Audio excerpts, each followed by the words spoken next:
તો ચૂંટણી લડવાના ભાજપના નિયમોનો પક્ષમાં જ વિરોધ થઈ રહ્યો છે। ભરૂચના સાંસદ મનસુખ વસાવાનું નિયમો વિરુદ્ધનું નિવેદન। અમને આમ આદમી પાર્ટી કે કોંગ્રેસનો કોઈ ડર નથી। પક્ષે બનાવેલા નિયમો પક્ષને જ નુકસાન કરાવશે। 60 વર્ષની ઉંમર 3 ટર્મવાળા નિયમોથી નુકસાન થશે, વસાવાનું આ કહેવું છે। લોકસભા વિધાનસભામાં આવા નિયમો નથી આવતા।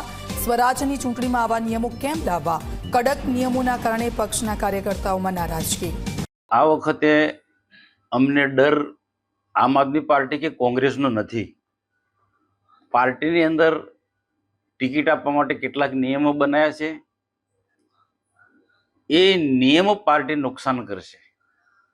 દાખલા તરીકે 60 વર્ષથી ઉંમરવાળાની ટિકિટ નહીં આપવાની, 3 ટર્મવાળાની ટિકિટ નહીં આપવાની, કોઈ પરિવારવાદમાં હોય એમની ટિકિટ નહીં આપવાની, પોતાના ક્ષેત્ર સિવાય બીજા ક્ષેત્રમાં ચૂંટણી લડવા માટે મંજૂરી નહીં આપવાની। આ બધા જે પાર્ટીએ જે નિયમો બનાવ્યા છે એના કારણે કાર્યકર્તાઓ સખત નારાજ છે।